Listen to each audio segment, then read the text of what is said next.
जब भी हम एसी खरीदने जाते हैं तो दिमाग में एक ही सवाल घूमता है कि भाई इन्वर्टर एसी लें या नॉन इन्वर्टर। और यकीन करें यही सवाल 90% कस्टमर्स के दिलो दिमाग में होता है। और आज मैं आपको बड़ी सादा जुबान में दिल से अपना तजर्बा बताने वाला हूँ। देखें आज पाकिस्तान में बिजली कितनी महंगी हो चुकी है, इसीलिए लोग इन्वर्टर और नॉन इन्वर्टर के चक्कर में पड़ जाते हैं और फैसला नहीं कर पाते। तो बात सादा सी है, ये सब आपके इस्तेमाल पर डिपेंड करता है। अगर आपका एसी 8 से 10 घंटे चलता है तो बगैर सोचे समझे इन्वर्टर एसी ले लें, क्योंकि जब इन्वर्टर एसी अपना मतलूबा टेम्परेचर हासिल कर लेता है तो ये खुद ब खुद अपने एम्पेयर कम कर देता है। हत्ता कि अगर आपका एसी 8 से 10 एम्पेयर ले रहा है तो जब ये अपना मतलूबा टेम्परेचर हासिल कर लेता है तो ये 1.5 से 2 एम्पेयर तक आ जाता है, जो इंतहाई कम है। इसका मतलब है बिजली की बचत भी होती है और जेब पर बोझ भी कम पड़ता है।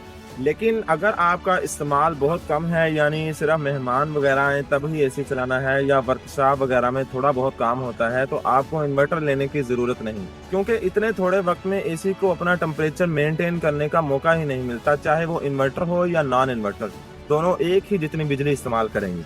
मेरा मशवरा है कि अगर ज़्यादा इस्तेमाल है तो इन्वर्टर एसी लें, अगर कम इस्तेमाल है तो नॉन इन्वर्टर लें, क्योंकि ये एक बार की इन्वेस्टमेंट है जो सालों तक फायदा देगी। मैंने कोशिश की है कि आपको एक मैकेनिक के तजर्बे की रोशनी में आसान जुबान में सच बताऊं।